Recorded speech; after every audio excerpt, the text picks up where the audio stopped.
Welcome to another episode of Bringing Down the Grindhouse, a podcast where we discuss horror in media. And tonight we're discussing The Strangers and Scream. Hey, John. Yes. I have a question for you. Yeah. What's your favorite scary movie? I hate that line has gotten parodied so many times. So now it's just like not as serious. But when it came out, it was pretty serious. It was pretty good. Also, I'm Mitch. I'm Mur. And I'm Jonathan. Yo, but All right. The intro to that movie is actually pretty good.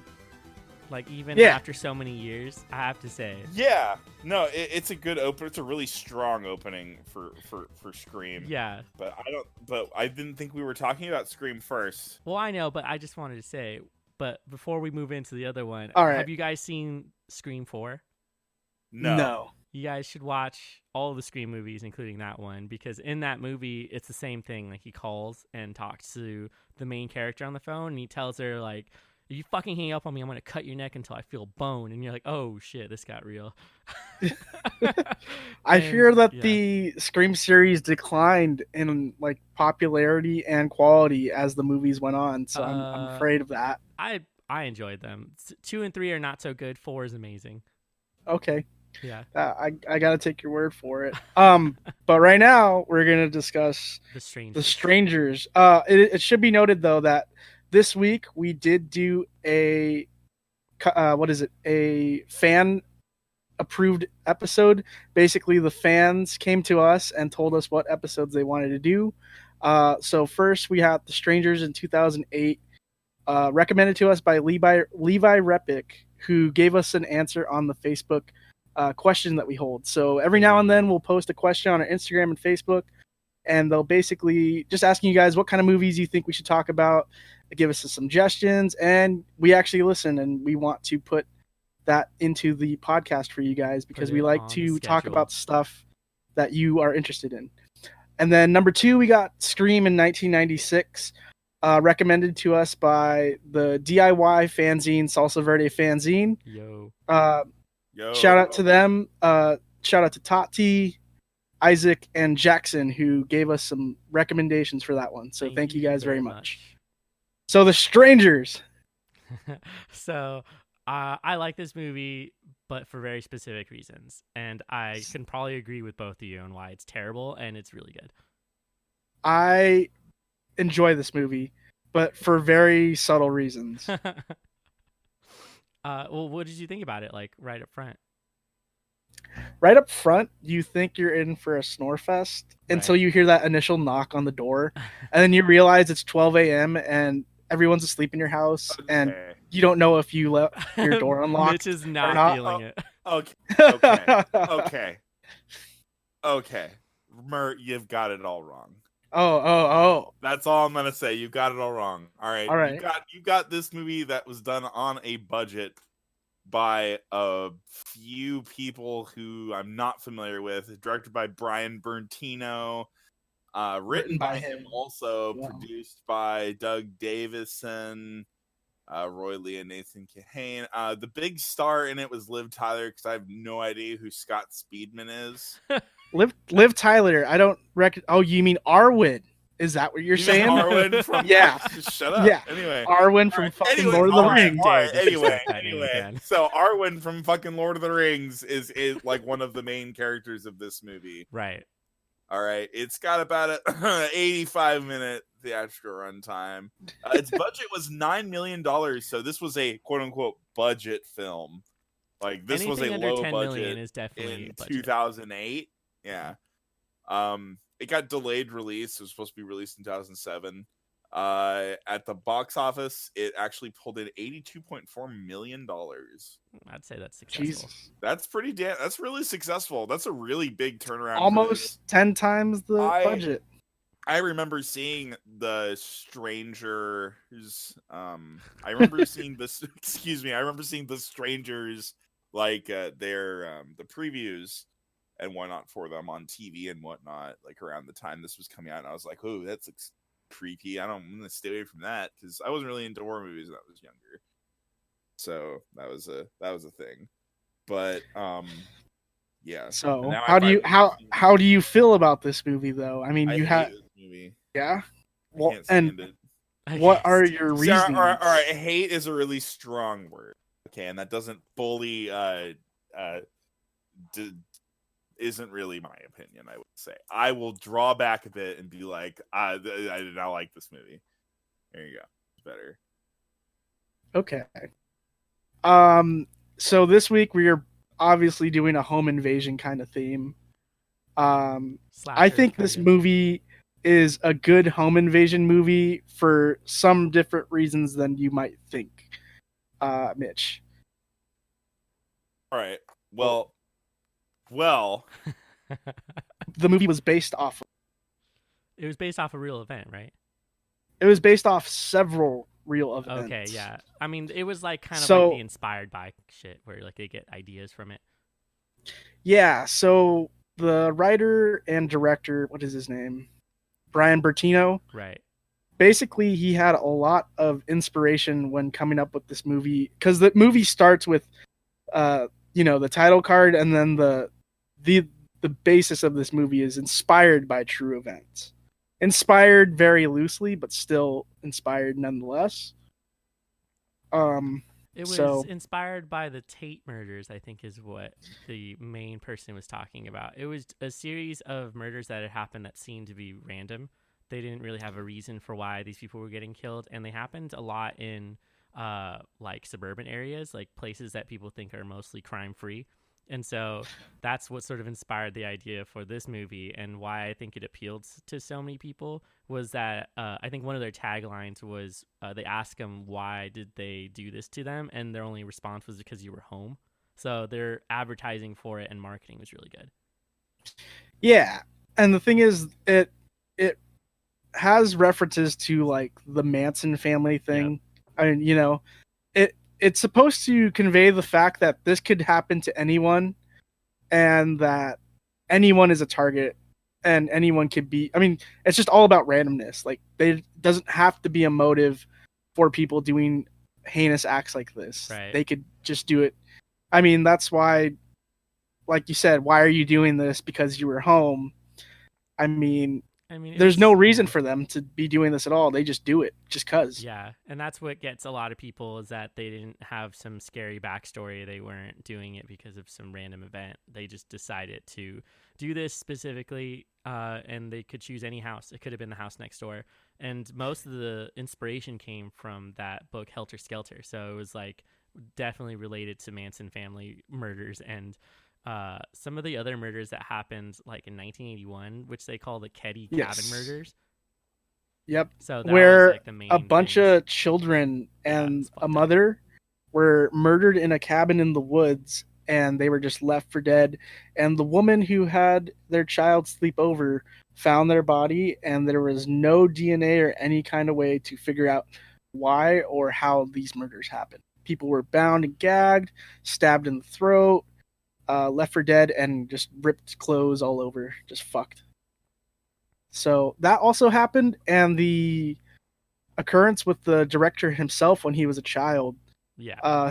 Someone knocked at his door and asked him if someone was home, and they answered at like fucking like some random hour of the night.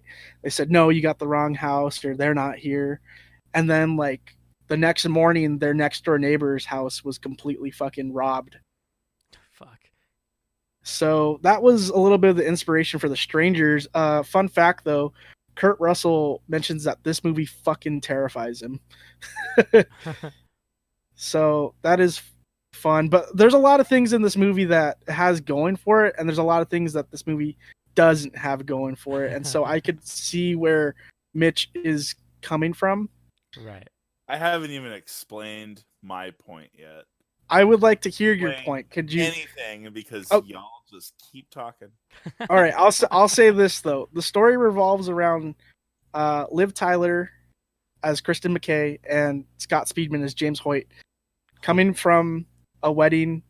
Scott Speedman popped the question, and Liv Tyler denies him. Yeah, just pretty much fucking puts a pencil in his plan, basically. She's like, what the fuck? No. and they're going to a cabin in the woods to celebrate, and it's obvious that James, the main character, spent a long time setting up the house for some fucking coitus, you know? Got the rose petals on the floor in the bathroom, got a bunch of champagne and ice cream, like, it's set. So, and I gotta admit that they don't go a lot into the relationship here, which I'm really happy about, where they're not fighting, they're not complaining at each other about why the relationship isn't going anywhere, or why they're not, you know, fucking getting married. They kind of just like genuinely feel like they're hurt, and they just don't want to hurt the other person's feelings. So I'll give props to the movie for that. But the movie picks up speed when interesting premise is what you like. It's a good place to start. Scott Speedman leaves to get cigarettes, and Liv Tyler is, you know, slowly but surely getting consumed by three strangers that are trying to terrorize her. So that is the base plot for the movie. Mitch, what would you like to say about this? I mean, sure, it's a good start. Like, I even was kind of drawn into it at the very beginning. Like, I feel like I was most intrigued when the masked man appears in the background, and it's like completely quiet. The character doesn't even, and she doesn't even notice that he's there, and then he like disappears into the background again. That was probably one of the most intriguing parts. Yeah. But my intrigue got less and less and less the more times we heard more knocking on the door, the more times we had her like walk outside into the shadows and then back in again. Do you feel like I just kind of like, I got over it. I got over it, and it didn't really like affect me as well. I feel like, yes, I think that the premise of fear is still here, of course. Not that the concept isn't scary, of just, you know, humans, anyone you know could just decide to turn on you for no reason at all, you know? Right. I mean, think about like how dogs are, especially domestic dogs in general. If you keep them around you, they could just turn and bite you if they wanted to, and they wouldn't tell you anything about it. They wouldn't say anything or really show any signs. They just fucking would do it. You know, yeah. So it's kind of like that concept. You know, like, how safe are we? I mean, the movie also is a bit of a criticism on pastoral life, right? Just like people staying at home in nice like suburban areas. Yeah, exactly, sort of deal. And it's kind of like exactly, like wondering if is there a nomadic? Is there like, do we need to go back to being a nomads now? Is that the true way is always be moving? No one can ever just come to your house and get you. I feel like they were told. I feel like they were sort of making some commentary on how some people, or the difference between people living in suburban homes and people living like in the city or in rural areas where they feel like crime is higher. And so it was like a class difference that they were trying to show and criticize, where it's like, it doesn't matter if you're sitting in your nice suburban home, you're going to most likely still have something like this happen to you. So it added in that slasher theme, but changed up why they were doing it. Like almost all the slasher films, they have like something terrible happen to them, and then this is why they've become that killer. And yeah, I mean, it makes a lot of sense, because it does kind of do this slasher thing. It's just a lot of paranoia type fear. Oh, also. Totally, yeah. You know, like, oh, are they going to come from that way? They do lots of shots, like, where you're going down hallways, and there's doors on every side and corners, and the house is super, like, blocky like that. You know, I would say, I mean, but what I just didn't like is I feel like the lack of backstory made me care a lot less about what I was seeing. Yeah. And I didn't really, I feel like they overdid, like, this horror idea that they were pushing. And that's really it. And that's really it. And I just can't really get behind it. I didn't really enjoy this movie that much. Okay. I will say that this movie benefits from the subtlety that it throws. Because, I mean, the thing is, there is no reason for the killings, let's be real. But I think that's the whole point of the movie, is that there is not supposed to be a reason for the killings. Most people, when they own a home, they feel safe within the four walls that concrete them. This movie is basically telling you, hey, that don't mean shit. We are all animals in this fucking world. I want to kill you. I'm going to try. Essentially. I mean, for some people, this is definitely going to send them home with the feeling of, oh, anyone could come to my home at any moment Right. and then just murder everybody in my house if they wanted to. Yeah, I mean, there was that If they have the means, they could do it. There was that serial killer back in the 70s who would only go into people's houses and kill them if their front door was unlocked. If their front door was locked, he would go to the next house. So, I mean, there's a lot of strange things like that. I have a feeling that the reason why you guys have a difference in opinion is probably because of things that actually scare you. And I don't think this scares Mitch all that much. Yeah, I mean, it could be. The thing is... I mean, it depends. Because, like, for me, I'm paranoid. So it scares the fuck out of me. Here's the circumstances that I watched the movie. I definitely think that it's scary. I just don't think this movie did that mode of fear well. Did you watch this movie in the dark and alone? It was well done. Did you watch the movie in the dark and by yourself around midnight? No, I did not. You know what? That might be a difference. I was with Maddie when I watched it. Oh, okay. So here's the thing I have to say about the movie. I don't think you should watch this movie with friends. It is not that kind of movie. You will be laughing at Liv Tyler trying to hop on her foot, getting chased by people with knives that could kill her at any moment but don't. They're on swing sets. Glenn Howerton, fucking Dennis from It's Always Sunny in Philadelphia, gets his fucking brain shot in the first 2 minutes he's on screen and just stays on the floor dead as a fucking doornail. Yeah, it's so good though. It's so good. He's like, hello, hello. Oh man, it is dead.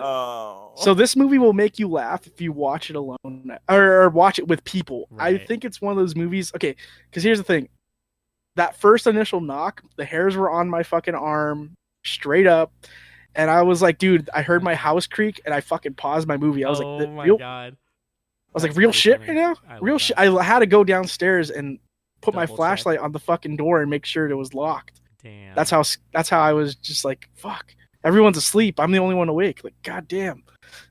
Maybe that's what it is. Maybe I should have watched it by myself. That's true. You know what? And yeah, that's what I'm saying. That leads right into one of the questions I had for it, which was, do you feel like this type of fear is effective in horror films? Because this isn't the first one to do something like that with the home invasion. So it's like, obviously Scream is good, but Scream is also like a horror comedy. Like, it's meant to be funny at some point. So it's like, is there any other serious ones that you think were really good? It's a big ass parody. Scream is a big ass parody of the invasion and just turns on its head. All the characters are fans and they know the cliches. Right. And that's the thing. We're going to talk about Scream in just a moment. It changed the face of horror for years to come. Oh, totally. But home invasion movies, it is a home invasion movie, The Strangers. I think this is more of a experiment with tension and release. It reminds me of one of those 1930s, the 1930 film, The Black Cats or whatever it was, where you have a lot of tension and a lot of like gusto, and then it finally just releases and you're scared. I will say that the man in the mask is probably the scariest thing about this film. Dollface and Pinup Girl don't do a lot for me. I will agree with that. Yeah, Man in the Mask is probably the most sinister of the three that I don't know. The trio. It's a good mask too. Just looking terrorize the house. There you go. It is a good. I mean, I'm pretty sure it's just like a corn sack with the smiley on it and some holes. I like how they take the masks off right before they kill them too. Well, apparently there was supposed to be a scene where you saw their faces like right up front. Oh. And you were able to tell who it was. That was like in the original script, but then they decided to not show the faces and took that out. And so at some point in the original script, they were going to put a face to these people, but they felt it was more effective to just leave them random. Like, it could have been anybody. Right. But and they said they said that next time it would be easier too, and we wouldn't get a film for 10 years. Yeah, I mean, I just feel like this film would be more effective at what it's trying to portray. Do you know? One moment, am I still there? Yes. Yeah, you're good. Okay, this film would be a lot more. I personally, just in my opinion, it would be more effective at portraying what it's trying to, if it did a little bit more build up, rather than do marriage, have them like interact with people who are like their friends and neighbors and stuff like that. And at the very end show that like these 3 people that have been like torturing them this whole time have just been like people that like live next door. Oh yeah. shit. That lives over here. I feel like that would be a little bit more like feel that would add a little more espionage to it, and also like that would actually be really good. I agree. That would have been because awesome, that's it's almost what they're trying to do with the script as it is. Right, it would work. So I don't know. I feel like I also hated that like she wakes up and screams at the end. Like it was so forced. I hated it. I just hated. You this know movie. what? It could honestly be that Liv Tyler just isn't that good in this movie. She's really bad, and it really probably she hadn't kills acted for it. years before that, so like she came back for that movie. Yeah. She's getting fat on that Lord of the Rings check, yo. Yeah, right. I wanted to ask though. I mean, what are some other home invasion movies? Because you were talking about the genre. What are some that come to mind? Christmas is one of them. Yeah, another one which is fucking awesome. I like Black Christmas. That's like it's older for actually the new one's out soon, isn't it? Well it came out last year. They've done 3 remakes of that movie. Shit. Yeah, like there was one that got released like 5 or 6 years ago, and then they made another one with like the newer cast, which is a bunch of college girls, and I haven't seen that one yet, but it looks interesting. I want to talk about that one because I believe that they go into that area where they're talking shit about underground fraternities and like the weird shit that goes on in college campuses that you don't see. Yeah, I have a home invasion film. It's called Home Alone. No, I'm just kidding. No, there's movies like The Purge. Yeah. Where like it's a little more extended out to like their whole universe where everyone is in on this purge, but like the main story in the first one focuses in on that family. There's also the movie You're Next. Oh yes, which is fucking awesome. We need to talk about that at some point. Yes, absolutely. You're That's Next, a good. It's a good survival. Well, it's not what you expect when you go watch it. Like, right. It's totally different. And then there's another one called Don't Breathe, which is when these 2 younger kids break into an older man's house who's blind, but it turns out he's like basically a murderer. He's really nimble and like hunts them in his own house. It's kind of creepy. Oh God. Yeah, so those are probably like the biggest ones, and then of course Us is considered a home invasion film. Yeah. So those are like the main ones I can think of. Damn. Okay, those are good recommendations. I mean, Halloween. There you go. I mean, technically, yeah. It's a slasher movie. The guy walks into their house. He invades their right, house. As soon as he walks into the house. There's also The Last House on the Left. Oh, yeah. Which is kind of brutal to watch because it has like a really graphic rape scene. So, content warning. Yeah. I've seen Last House on the Left also. Same with what is that other one? I Spit on Your Grave is also like a rape revenge movie, which I don't really like. Yeah. But we like revenge and Mandy. Right, yeah, because those are so, I don't know how I felt about that because in Mandy his wife gets burned alive, so it's just like, oh, this is just as graphic, and and ends up just getting rid of his wife as a character and then focuses entirely on Nicolas Cage, but it's still an amazing movie. Well, I mean, they take their time with that one. Yeah, it's a long We're movie. not discussing how great Mandy is. Wait, so Mur, you mentioned there was subtle things about the film that you felt like they did right. Which things are you talking about? Okay, so I'm glad you brought this up because I wanted to talk about this. There's the first initial reaction with the girl where she comes up to the porch and you can't see her face. The guy's trying to turn on the light. Oh. And he can't. And he's like, what the fuck? This is weird. And then she's like, what did she say? Is Margaret here or something like that? Yeah. Or she says, is Margaret or something like that. If somebody is there. Like Larissa, is Larissa home or something? Yeah. And they're like, no, you got the wrong house. And then she says, I'll see you later. And like, that was the, I'll see you later is like super chilling. And then you see the main character, the dude, right, go in to screw in the light bulb. And it comes completely on. So she tampered with that shit before. Oh, totally. Like, and then I really like the scene that Mitch was discussing about the guy in the mask coming in. It's just a really good way in horror editing to show what is coming into the foreground. Yeah. Cut to the turn, no longer there. But we do see the fire alarm that was on the floor now neatly packed onto the chair, and she knows that someone was in that fucking house. And she is fucked. I mean, it does, like, the beginning of this movie does a really good job of building up that tension. They kind of mess around with it near the middle, though, because I agree with you on that, because they just start fucking hitting the chimes like crazy. They like fuck with the radio. They're on the swing set, like they're just standing in the middle of the road. They hit the dude's car. Like, they do all these things, like, they're playing with their food. There's cat and mouse, and the cats are playing with their food. Yeah, no, I understand that. I don't know. I also think that the pantry scene is really great.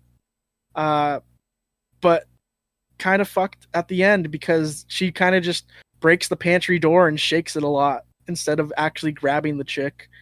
Kind of just, like, going in for the jump scare, you know? I feel like this film would have been more effective for me if we, one, knew more about the main characters and what's going on with their marriage, and two, if they would have done the build-up that they did in the beginning and then move that straight into, like, a sudden kill as opposed to, like, them playing with them, because then you're like, when's something gonna happen? And so it would have been better, I think, or to have them get injured or something, like, sometime during the film, to be like, oh, this is, like, real. They're not, like, invulnerable to what's happening. So I like the scene that you described where he's standing right behind her. It's a good way to show people what's going on and to not use sound or anything. It's like, if you don't see it, then you don't see it.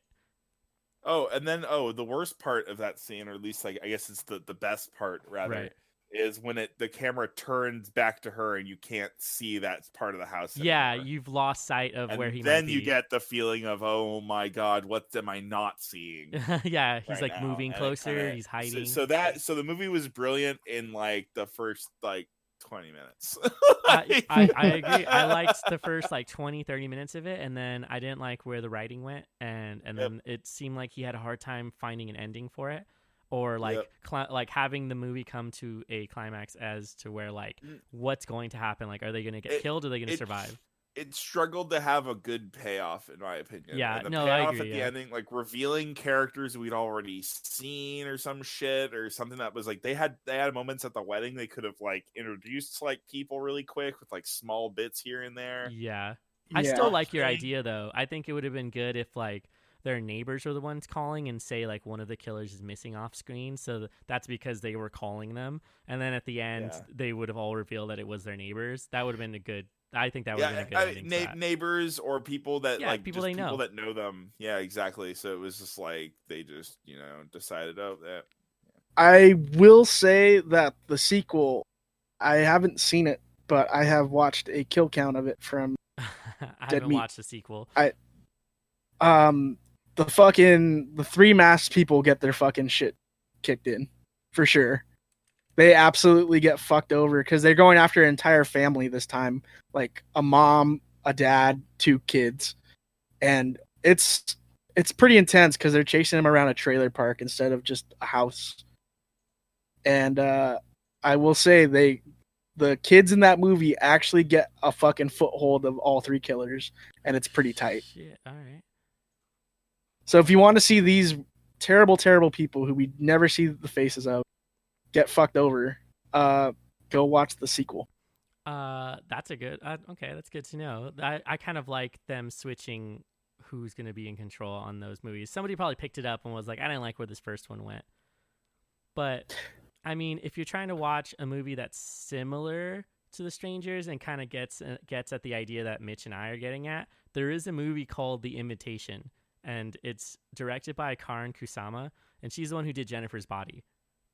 So she did this film where guests come over to someone's house, and they slowly find out that the hosts are trying to kill them.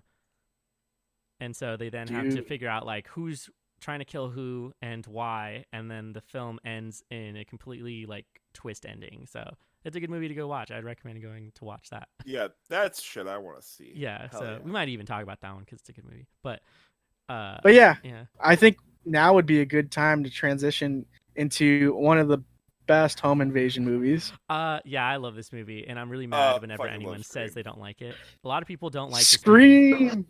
This movie.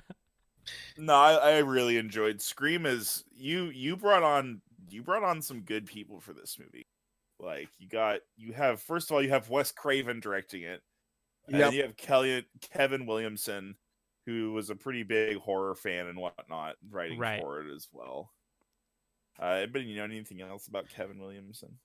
I do know more about that. I mean, Wes Craven was obviously the guy that made not Friday the 13th, my bad. Nightmare on Elm Street. Yes.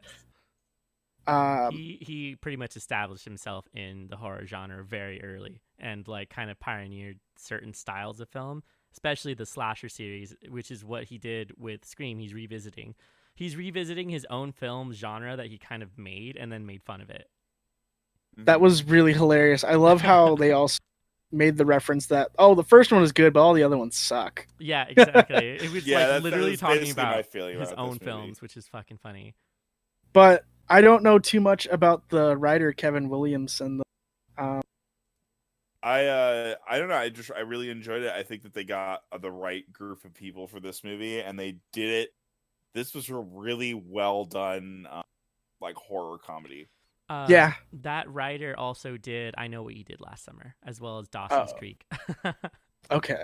That explains why it's very 90s. Yeah, totally. Yeah, very, very 90s. It's so 90s. It's not even funny. I have all of like the cuts of all of them like talking about what they did last night or them being at school. I mean, they have Neve Campbell, they have David Arquette, Courtney Cox. Like these are all Rose McGowan, like Drew Barrymore. They're all the people from the 90s. Neve Campbell, as you'll remember, is Bonnie from The Craft. Yeah. She is Bonnie from The Craft. I didn't even think about that. Holy shit. Okay, I'm trying to remember. I was like, I know this lady come from. All right. I did. Okay, I'm trying to remember the other. Also, or no? Whoever played Steve. Do you remember the guy that got murdered in the first scene? Right. Mm-hmm. Kevin Patrick Walls. He's actually the cop in Blade 1 or Blade. Yeah, he's the cop in Blade 1 that goes to the chick's apartment. It was like, I gotta talk to you real quick. You remember? Wait, which dude? The cop in Blade 1 that goes to like the main girl's house and like starts interrogating her and is actually a changeling. Oh shit. Oh, you mean not a changeling, a familiar. A familiar, yeah, he was the familiar. Oh, weird. I believe Skeet Ulrich was in something else. I'm trying to remember. Yeah, he was Chris Hooker. He was Chris Hooker in The Craft. He was the Chris dude. Yeah, that's so weird. That's right. It is him. Damn. Damn, they just flopped them right all into the same fucking movie. Oh yeah, totally. Oh, that's hilarious. And then one of my favorite characters in this. Well, he's amazing as an actor. Wait, what's up? It's Matthew Lynn Lillard. Is that the guy that plays fucking Shaggy in Scooby Doo? Yes. That shit's so funny. Also, fun fact about those Scooby Doo movies: I believe they're produced by James Gunn. What? Wait, what? Yeah, I'm pretty. I would believe that. That sounds on brand. I'm pretty sure Scooby Doo, the movie and the sequel, were both produced by. Yep, screenplay was written by James Gunn, story by James Gunn. Oh, what? Okay, shit. So the guy that brought you Guardians of the Galaxy for all your families also brought you the images of big tittied Velma into your heads. Jesus. No, that was the internet. That was No. It started. The first hot Velma I ever saw was in the first live action Scooby-Doo movie. That's what I'm fucking saying. There's that one. Yeah, no. See, yep. Mur actually might know more. And the internet got to it afterwards. Yeah, and that you're put right. The idea in our minds. When she gets like a makeover, right? Scene of the exactly. Scooby-Doo movie has Velma dancing in basically her underwear. Yep. So that dude is in this movie, Shaggy, and he is over the fucking top in this movie, It's and great. I love how it's he so is. extra. My parents are gonna be so mad at me. It's a scream, baby. It's just God. Baby. I love that. I don't know, man. I think I'm dying. He's got a little All right. woozy. So this has a stellar cast. Also, it has the Fonz as the principal. Yeah, that's fucking hilarious. But I don't think of him as the Fonz. I think of him as fucking that dude from Parks and Rec. Oh no. That's what I think of as the dude in Parks and Rec. See, this is how I know you're younger. Like you're like, it's the dude from Parks and Rec. No. Yeah, it's John Ralphio's father. Right, like don't that. You ever disrespect the Fonz on this fucking podcast again. It's Mr. Saperstein, John Ralphio's fucking father. Don't even at me. I'm upset. I wish you could see my face. I'm visibly upset. Okay, so let's get this out of the way so we could get right into it. What? Budget. $14 million, right? Right.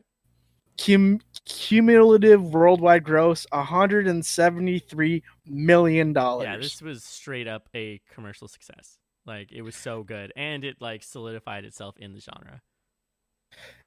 It basically turned it on its head, made fun of it, and fucking set the record for more slasher films to come. It's clever, and he also found a way to like make fun of his own work. So it's like this is some next level stuff from Wes Craven. It is a very big like hug to horror fans, I believe, and all the references that they have in this movie, which we'll go over. Yeah. But we got to talk about the Drew Barrymore intro scene now. You know what? So the intro scene was actually written by itself as a short story. So that existed like before the actual screenplay was made. That's why it's so good. That's why it's so good, because it was designed to be a standalone story. And then he was like, you know what? This would make a really good intro to a longer screenplay. And then he wrote the rest of it. And so that's why that intro is so strong. And they're like, who can we get to play this role? Who's a really big name star right now? And it was Drew Barrymore at the time. And they're like, what's going to piss people off? Killing her in the first like 5 minutes. That's hilarious. And so they did exactly that. And then the actual story started after that. So they did a really good job with that.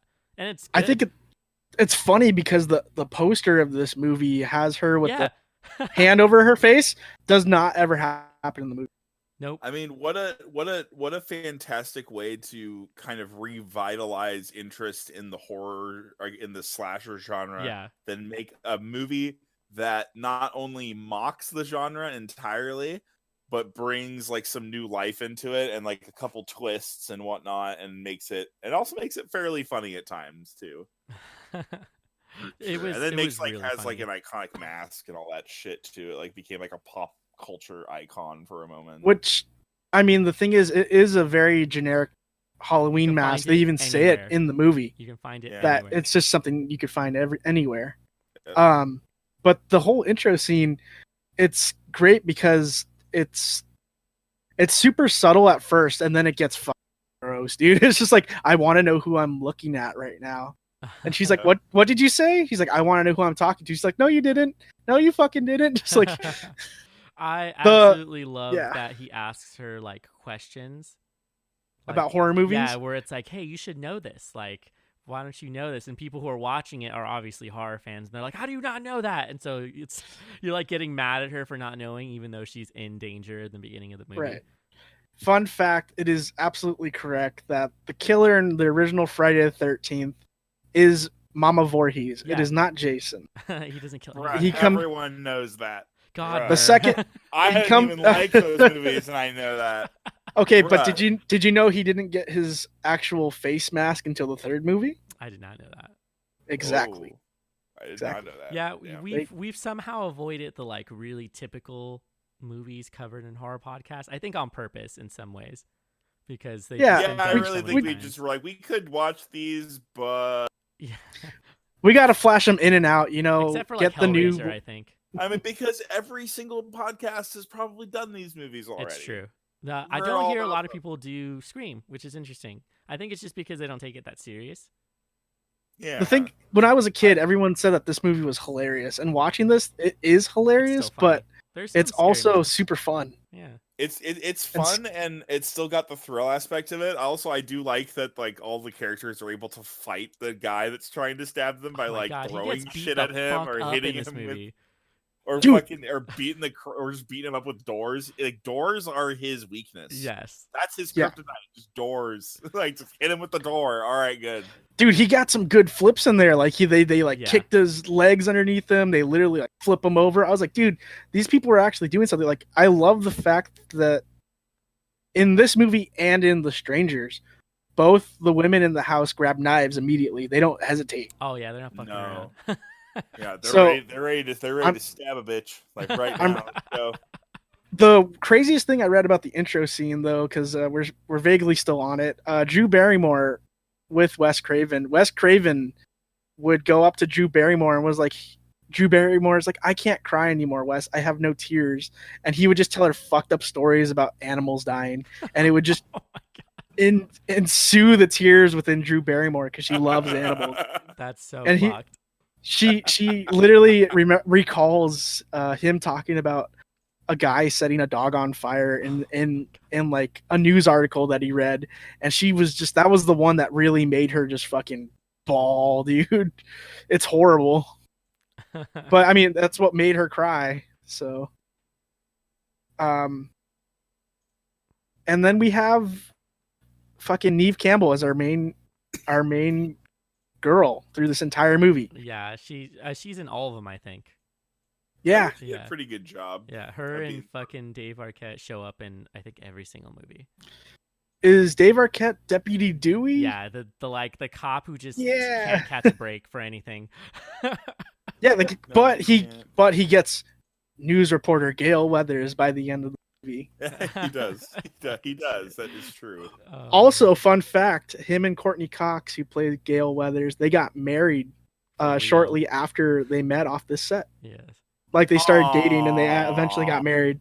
Are they still together or do they break up? Who fucking knows? I don't watch Hollywood. I don't know. I didn't check that shit. You know what? I have Google at my disposal. I'm actually curious now because it's cute. I always think it's cute and shit like that happens. I don't know. So this movie stems from the fact that people don't have a lot of cell phones. Cell phones are a rare commodity in the 90s. Yes. Yeah. We see that Billy Loomis, played by Skeet Ulrich, is basically trying to get into her house after, fucking Neve Campbell got a call talking about horror movies, and the dude's like, I want to gut you. And the first time that he sees that, I mean, like, she goes outside, she's like, I call your bluff, you're not here. And like, you're like, oh damn, hell yeah. And then the dude just comes around the corner and tries to stab her, which he has just like a standard combat knife. Nothing fucking crazy, not a kitchen knife, not a machete, not some knife hands. He's just a little fucking knife, dude. Gets his shit kicked in by Neve Campbell. Yo. Nice. Dials 911 on her computer, which is wild to me. That was a thing. That's a real thing you can do. It's insane. Like, especially back in the 90s when you had like the dial-up internet. You could potentially call 911 on your computer, which is like, you had to have like previously set it up, but I'm guessing that they did. So that's like a legit thing. So if you don't know anything about that, you're like, is that a thing? Is that real? Totally. Right. This is totally like not relevant, but they did get divorced. Oh, I figured. I was like, I don't think they're together anymore. And then she remarried the guy from Snow Patrol. What? There's the dude in Snow Patrol who like writes and sings for them is now her husband. Okay. Oh well. All right. Anyway, there you go. Crazy. Anyway, so that's what Courtney Cox is up to these days. She's just besides fixing her hair from the third movie, but what? So it is brutal. It is found out that Neve Campbell's mom was murdered a year back, and her boyfriend Billy has been trying to like basically like have sex with her, but she's not down because her mom got brutally raped and murdered, and that shit takes some fucking time to heal. Billy, calm your fucking cock. Fucking Billy. All the names in this film are really good, like Sidney Prescott, Dewey Riley, Gale Weathers, Billy Loomis, Stu Mocker. Like they're really good and memorable names, and I feel like that's the kind of shit I do when I'm writing stuff. I'm like, I gotta get the name right, because if it's some plain ass name, you're not gonna remember it. and it's hard to distinguish the characters, and they have a lot of characters in this film. Yeah, and really the characters interact well with each other. You could tell that they're all like in high school. Hang out. Yeah. Like the beginning of the movie, after all these murders happened and all that shit. I mean, school's getting shut down. Basically, they're trying to make sure that all these fucking news people are like bombarding fucking Sydney, right? And all this shit's going down, and they're basically just trying to make it so it's a safe place for her. And like you could just tell how fucking annoyed she is after being murdered and having to deal with that shit. What did you mentioned that there was rules that they mention and try to follow in the movie. So like this is a lot. So they mention rules about horror films. They try to follow these same rules, but they're also making fun of them like they don't believe it. So it's like, what are the rules? Do you remember? Like, wasn't one of them like, don't go anywhere by yourself? All right, I believe I have and say I'll be right back. Oh yeah, that's right. Yep. Yeah. Okay, I have the rules. 1, you will not survive if you have sex. Boo! Everyone starts fucking like classic 80s though. Like anyone in the 80s slasher films, if you had sex, you were gonna die. Yep. You're most likely like Kevin Bacon getting an arrow through your throat. Okay. 2, you will not survive if you drink or do drugs. And then I love this part because they're all like, hey, because they're all getting drunk on the couch watching Halloween. But yeah, if you're in a bender. Oh yeah. Or if you're were they watching that because he had a hand in making that movie? Most likely. Like I don't know. The rights to it, so they were like, we could put this on the TV here. Yeah, probably. But essentially, if people are getting super shit-faced or drunk, they can't deal with a killer. They're faded. Yeah, you know. True. 3, you will not survive if you say I will be right back, because you're not going to be right back. You're just going to die. Yeah. 4, everyone is a suspect, and I love how fucking great that scene is. Yes, everyone's a suspect because it ends up being one of them. 2. Yeah. Two of them. Yes. That's spoiler. That's the biggest Billy and Stuart. Right. If you haven't watched it, a film from 1996, go fucking watch it. It. Right. Yeah, exactly. Yeah, they do a flip on you. And then in the most hilarious duo of these two guys that are just nuts. They're so bad. They don't even know what they're doing. Like they're just terrible. Yeah, they don't. They're just like, who's it? That's why your mom fucked my dad, and so now I'm gonna stab you like I killed her. And then it's just like, oh my god, all right. Then they fucking stab themselves to try to make it seem like someone else was there, and just botch the whole thing. Yeah, because the thing is, her dad was going on a business trip. He got ransacked. They stole his cell phone, bought a recording device, and started doing these kills. And they were gonna blame it on her father. Yeah. And they had this whole convoluted story that, it's been a whole year since his wife died and he wanted to go on a rampage. So then they were just going to basically kill everyone and make it and blame it all on fucking Mr. Prescott.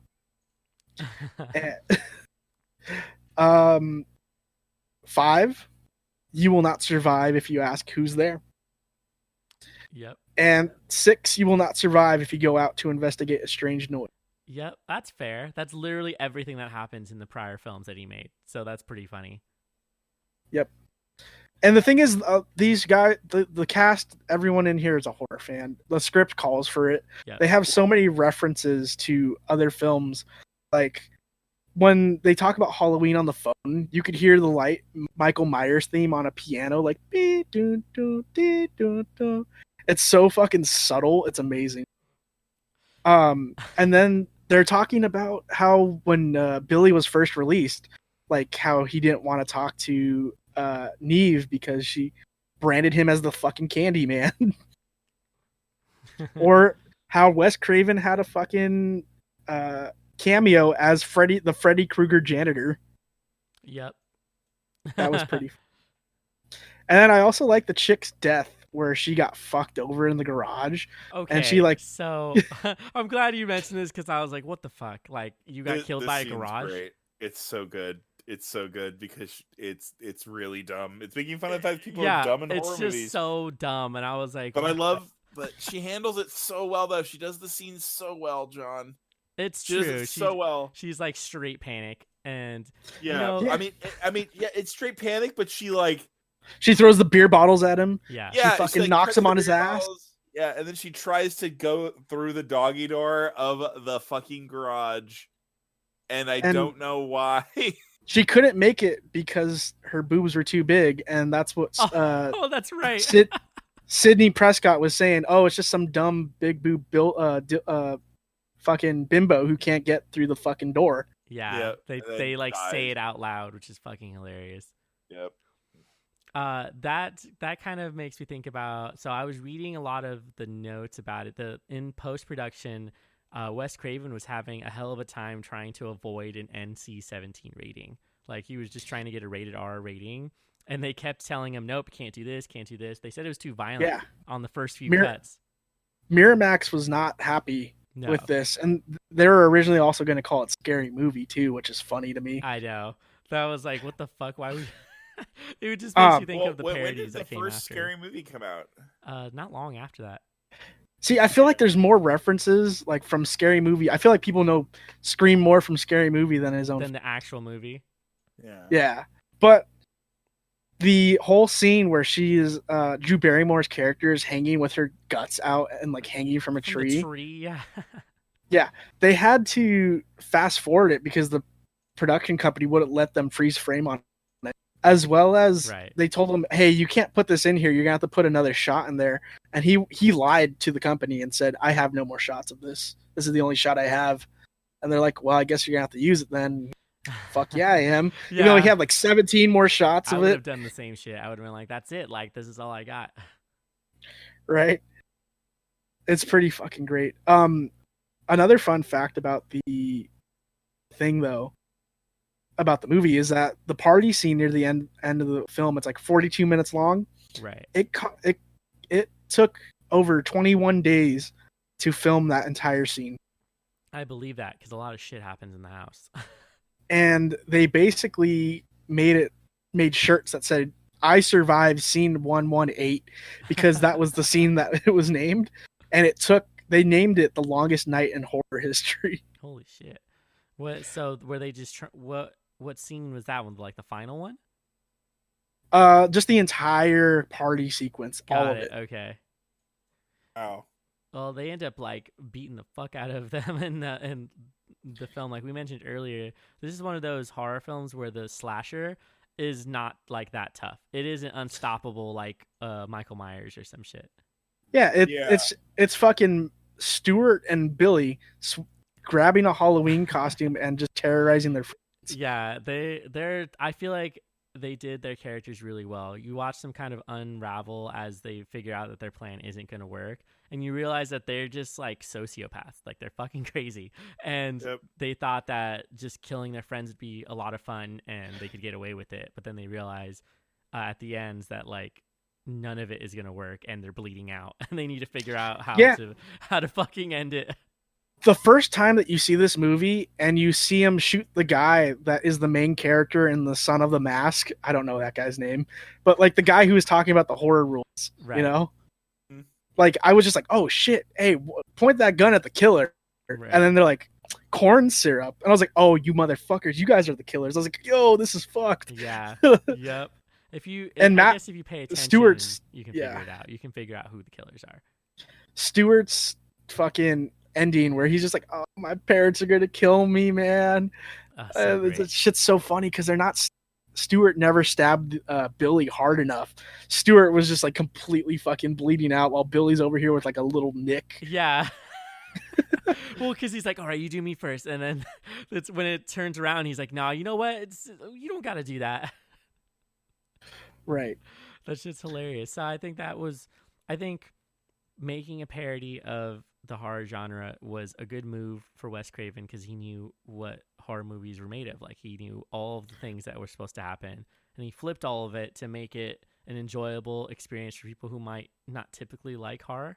So I think if somebody says they don't like horror, I would show them this movie because they would probably enjoy it. Right. Because of what goes on. It's kind of funny. It's not too crazy. There are some things that I'm like, "Oh, this is still pretty graphic for a movie from the 90s." But other than that, it wasn't like Saw. Like Saw is just straight like gore porn. It wasn't that. So it's like to see something that was clever like that would be enjoyable. That's why I like it so much. Also, I really liked how they continued the story in the second, third, and fourth movies, because what happens in the new movie or in the movies after it is you have to figure out who the killer is. So that that becomes like the audience's game, like while you're watching it, and you have to like look for small things.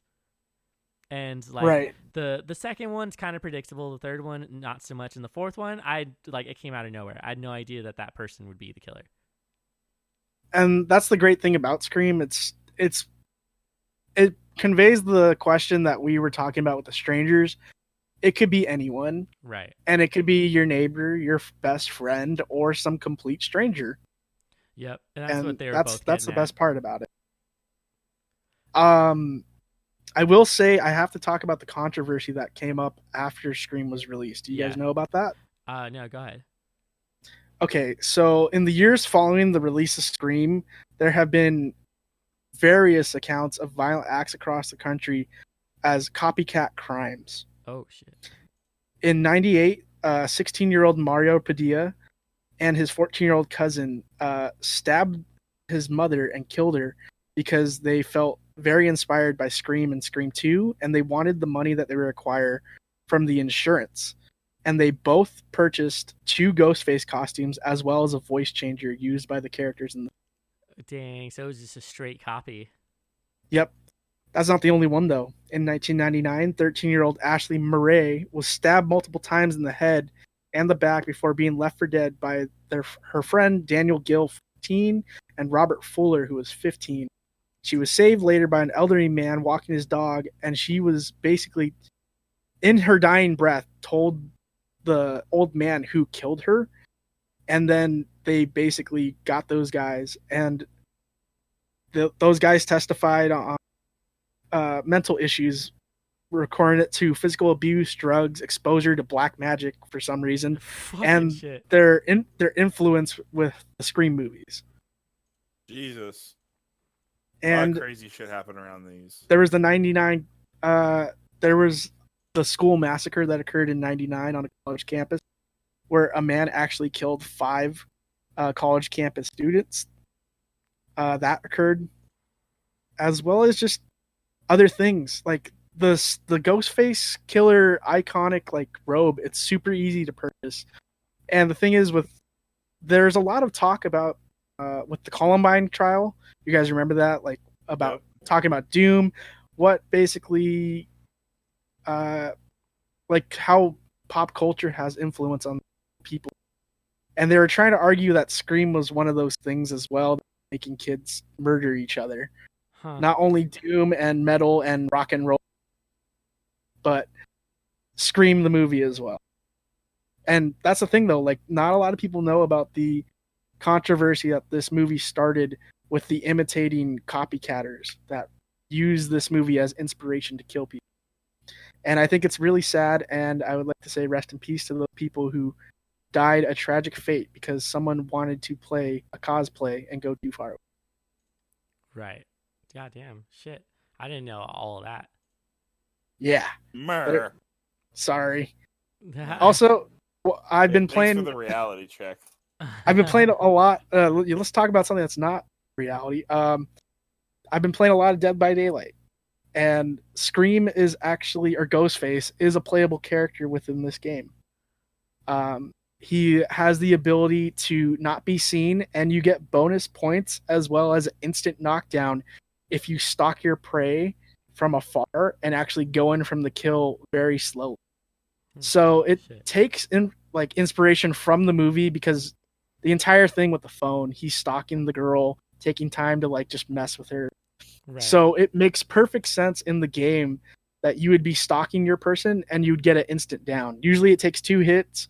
You get 1 stab to fucking clock in on someone and you have it. So if you play Dead by Daylight, or if you heard of that game, Scream is definitely a playable character in them, and he kicks fucking ass. So check that out. Yeah, Ghostface. Yeah. Ghostface kicks ass in that fucking game, and I love him. That's fucking cool. Shit. I mean, so it should be noted that this movie created kind of a legacy for horror films. So up until Scream got released, most studios considered horror films to be like on the decline. Like they weren't really all that popular. They were making a bunch of sequels. So there was like the sequel to Halloween, to Friday the 13th, Nightmare on Elm Street, and the Texas Chainsaw Massacre, which were like the main ones. And then this movie made, like, because all the audience was familiar with these characters, they were able to make fun of all these characters. And then they created this new genre of horror, which was like considered to be like post-Scream horror films, which included things like I Know What You Did Last Summer, Urban Legend, Halloween H2O to like 20 years later, and Bride of Chucky. So basically stuff that's very self-aware. Yeah, exactly. Like they knew like who the cast was. They knew that there was like some rules that they were existing in, and they often would mock them or be like, "Oh no, like everything's gonna be fine," and focused in on younger teenagers who claims that they were not afraid of like scary things and horror, and put them in the front and made terrible things happen to them. I think having characters that are horror fans be at the helm for these kinds of movies is perfect. It also reminds me of Return of the Living Dead, where they're like, it worked in the movies. Come on. I mean, both of these movies explicitly reference horror tropes. Yes. Or the characters in them reference horror movies as well. Yeah. Like that shit was horror movie shit. This is like the mirror with look behind you, you fucking Laurie, look right behind you, as Ghostface is right behind him. Yeah, it's so great. I thought Ghostface. I'm gonna be honest. I thought Ghostface was a monkey because that's what Jay and Silent Bob taught. What the fuck? I forgot about that. And Jay and Silent Bob Strikes Back. They go to Miramax and they're filming a new Scream movie. And basically, the killer is revealed, and it is a monkey that has been inside the Jay and Silent Bob movie the entire time. Damn. And fucking the main character is like, "What the fuck, Wes?" And he's like, "The demographic says kids in the '90s and early 2000s really like monkeys." That's fair, actually. That I would agree. That's an odd thing. Do you guys remember watching, what was it, Dexter's Laboratory? You know how they had like shows within the show? Yes, Yeah, yes, that shit. Remember the secret agent monkey with his girlfriend?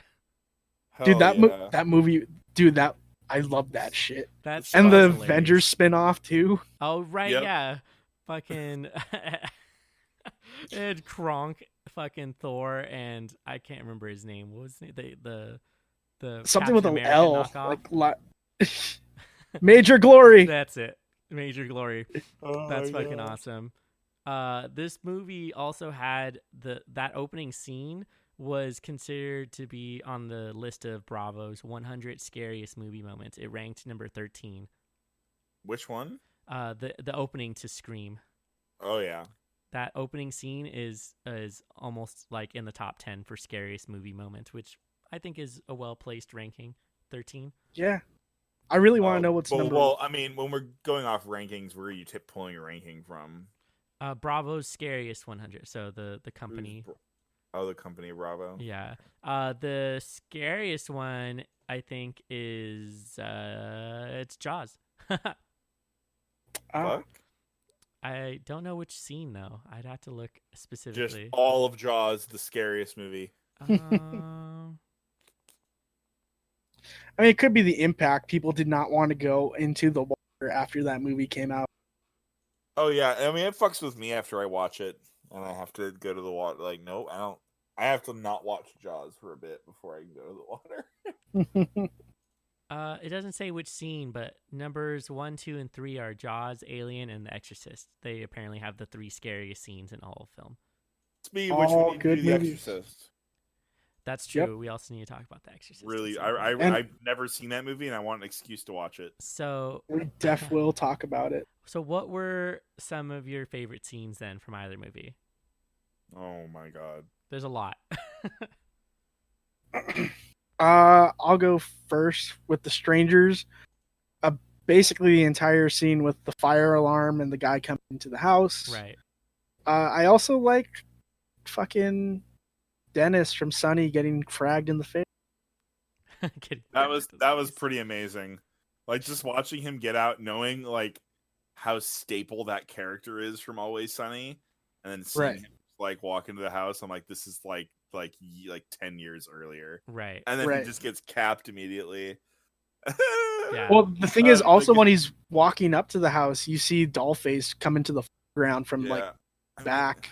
Yeah. I really liked the first. I mean, the scene where he's just walking around the house and like, oh, you've already know he's in the house now. In The Strangers, there's also the scene where the light bulb outside won't work, and then they make him go outside. And you're like, no, I don't fuck it. It like did like a there's a nice little. The beginning of that movie is really good and very clutch, and then it just loses all of its everything after that. Yeah, in my opinion. But in Scream, I'd have to say, the intro, of course, but everyone's gonna say that. Yeah, I really enjoy the scene in the garage with all the girl throwing the beers at him, flipping him over, and eventually her demise with the world's strongest garage door. Right. Yeah, for real. Really, how does this garage door snap her body, and like why didn't it just stop at one point? Because the garage door is supposed to stop if it can't close. Yeah, I don't know. It was a lot. This is stuff. Like, for a really rich like suburban household, that's a shitty garage door. They've got like really though. What the fuck were they thinking? Who puts a doggy door on a garage door as well? What the fuck? Also, what the fuck is that? All right, Fido probably will not survive the garage door, but hilarious. she should have been okay. But when you have big tits, you die. I guess so. I thought it was referenced in the movie. In the movie, Neve Campbell says that. Oh, that's true. She does say that. She's just the big boom bimbos that doesn't get out. That doesn't get out, and then literally her friend becomes the big boom bimbo that doesn't get out. That sucks. I thought it was super manipulative too that the dude was fucking her just so she wouldn't be a virgin, so she would die in their quote unquote movie. Yeah, God in the movie damn! I forgot how messed up that was. You're right. Yeah, no, it's actually pretty. It's honestly a really good like villainous plot, you know. Yeah, they're sadistic. Like that's what this movie succeeded, and that's why I think Wes Craven's genius, and why they think they got a good setup, and why Scream for a horror comedy is actually a good movie. Yeah, it is very good. It's hard to do that. I want to cover more horror comedies because they're great. I love them. Yeah, like I want to find like more. The Cabin in the Woods. Oh god, that's a good movie. That's a really good movie. I love that. Oh yes. I think my favorite scene was actually right at the end when the killer is just laying on the floor and he gives them one final scare, and like jumps up. You know what I'm talking about? Oh yes. Yeah. He's like, oh, this is the part of the movie where the guy. The killer is going to give him in one final scare. And he's yeah, and then he does shoot him in the head. And just fucking shoots him. And I'm like, this is so funny, like, because it's true that always happens. There's like that final scare, and so they committed to that idea all the way up until the end, and it was great because the film knows what it's doing. It didn't take itself too seriously, and you got to enjoy the ride all the way through. So Wes Craven or whoever did the writing for it found a good way to start the film, to get you into the characters, a good conclusion, and then just bringing it all the way to the end. So like I didn't really feel like there was too many things that we could poke holes in besides like maybe the weird garage. But like they don't really do anything that seems like a dumb horror movie thing unless they were doing it to make fun of horror movies. Yeah. So it was interesting to see that play out in front of you, and I think it was well done for something like that. And I watched this when I was really young. I watched it I watched it a few years after it came out, so it was probably like 10 or 11 when I first saw it.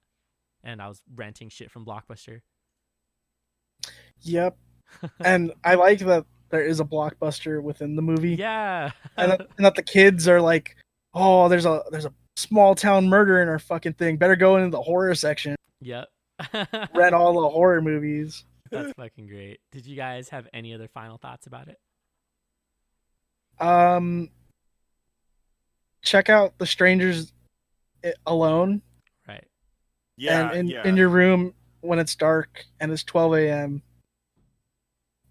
Check out The Scream whenever the fuck you want because it's good. Yeah, it's a fun one. The Scream that pretty much echoes what I think. I did not like The Strangers. I'd give it like maybe like a 6 out of 10 to be honest. But yeah, that was the question. Ratings. I think our ratings next. Yes. Oh, okay. Oh, I'm sorry. No, All no, right, no. I'll start Like right over. now, you're good. What? Oh, we can rate now. We Yeah. can rate now. Oh, hold on. What did you think of the film, John? Of Scream or The Strangers? Both. I think The Strangers would have benefited more from a stronger script as far as the characters go. There was not a lot of character development. And that's sort of what gets you to care about the people in the film, or at least gets you to relate to them. Because any horror film that's made is usually talking about a problem that the person has, either with themselves or with society. So to make a movie that was supposed to be about the randomness of violence in certain suburban areas, they should have made you care more about the suburban people, as opposed to just like, this is violent murders and they decided to do it because they were home. It wasn't enough. And that it would have been better if they had added more to that premise. Yeah, always, and that's why I think that's why Scream shines more than this one does, because they do take their time to build up who all the people are, all the characters are established. It's and a lot of people too. Yeah, it is, but the payoff is great. Well, you end up caring about a whole group of people, which is like kind of what you should do. Like you end up caring about this teenage group of kids who are just trying to survive the night. And then it becomes even worse for them when you find out that the killers are actually someone from their group, like two dudes from the same group. Yep, so you then become conflicted about what's going on at the end. Do you want them to actually survive the night? And you kind of get to choose sides, which is usually what happens in slasher films anyway. Yeah. What a twist. Yeah, and it works well. It works well as a twist, and there's a lot of films that do the twist ending, and this is definitely one of the ones that's worth it when you get to the end. Yeah. Cool. Yeah. Okay, so now for rating. I am gonna shock you guys on this, but I'm gonna give The Strangers a 6, the same score that Mitch has. Okay. Even though I liked it. Right. I mean, you can enjoy stuff, but still criticize it. Yeah, it could have. I think it could have benefited more, but from what's there, makes it up to a 6, in my opinion. Right. Okay. Scream, I'll give a 9.5. Right. That's something that changed the face of horror forever, and it deserves. It's got a big legacy. Pass. Go ahead, Mitch. Definitely there are some good moments. Like, I don't want to say that like The Strangers is hopefully bad, but I largely felt like a lot of my time was wasted at a certain point. So it gets a 6 out of 10 for me. Fuck that. It's getting a 5 out of 10. It gets those 5 points because it's just introducing an idea. It gets a 5 out of 10 final score. I'm going to go even lower. I'm going to be brutal. Oh my God. All right. So, but Scream, however, Scream gets a solid 9 out of 10 for me. All right. Hell yeah. Because it just, I don't know, it did a really good job of building up a story, and I was pretty like decently immersed with it the whole time, and cared. The deaths were usually pretty either funny, or they were brutal, or they were built up really well, or they were good in parody. Yeah. And so that's how I feel about that. John. I'm gonna give The Strangers like a 5 as well. Because technically the film is good, like the cinematography, the score, the like setting and everything. It was all really well done. I think they probably should have chosen someone different for the main people. I like Liv Tyler, but she wasn't that good. And for Scream, I would give probably like an 8.5 or like a 9. Sweet. I know it's got a lot of legacy and it's a good film, but I feel like it's one of those movies you can only watch so many times. You can only watch it maybe like 5 to 10 times, and then after that you're like, it's like everything that's going to happen, and it's not quite so funny anymore. It's better to just watch with like people. It's one of those things you'd watch like maybe like once every couple years. Yeah, it's going to go on your list of movies to watch like every Halloween or something. Because people enjoy watching it, and it's like a legacy movie where you have to include it like on the list of things because it makes fun of so many movies during that time period. It's so important. It's like, regardless of that, the script it didn't go too into like of the parody, so it was like still pretty heavy on the horror side. So that's what kind of got me for it, where at some moments I was like, I think it's just the 90s comedy was cheesy to watch now. Oh yeah, we're out of the '90s now. Yeah, because we're fucking 2020, so we're just like, oh, I don't know how I feel about it. Still enjoyable and definitely worth the watch for something like that. So highly recommend it. Okay, I will again repeat that this week's episode we took fan submissions. Yeah. If you have suggestions for movies that we should talk about or any piece of media that is horror related, you could always message us, give us a comment on a post, or when we ask the question, what do you want us to talk about? Tell us what you want us to talk about. Yeah, it's simple as simple. That. Yeah. Cool. Then if not, you're just gonna get our taste and what we want to talk about. Yeah, and because we have a schedule out till when? Like till January. Till January. So you guys, you viewers out there have the ability to alter our schedule. It's true. Alter our fate. You have power here. Otherwise, you're just gonna listen to us talk about whatever we want to talk about, which is fun and great for us. But you know what? We want to include you guys in this discussion, whoever you may be. Yep. Cool. Then before I let everybody go, I just want to I want to remind everybody that we're super easy to find. We're on all of the main streaming services, so pretty much anywhere that you find podcasts, you'll be able to find us. You can also go to our website, which is bdtghpodcast.com. You can listen to the podcast there or follow any one of the links to a streaming site. If you could, please leave a review on the Apple Podcast. Helps us get seen on the site and gives us a higher rating so that other podcasts can get recommended or we get recommended on theirs. And then feel free, like Mur said, to send us messages on all of our social medias. You can find us at BDTGH_podcast at Facebook as well as Instagram and Twitter. We always have our messages open and we're going to ask questions constantly for feedback. So if you could do that, we really appreciate all of the answers we get for those. But I hope everyone has a good night. I'm Mitch. I'm Mur. And I'm Jonathan. Thank you.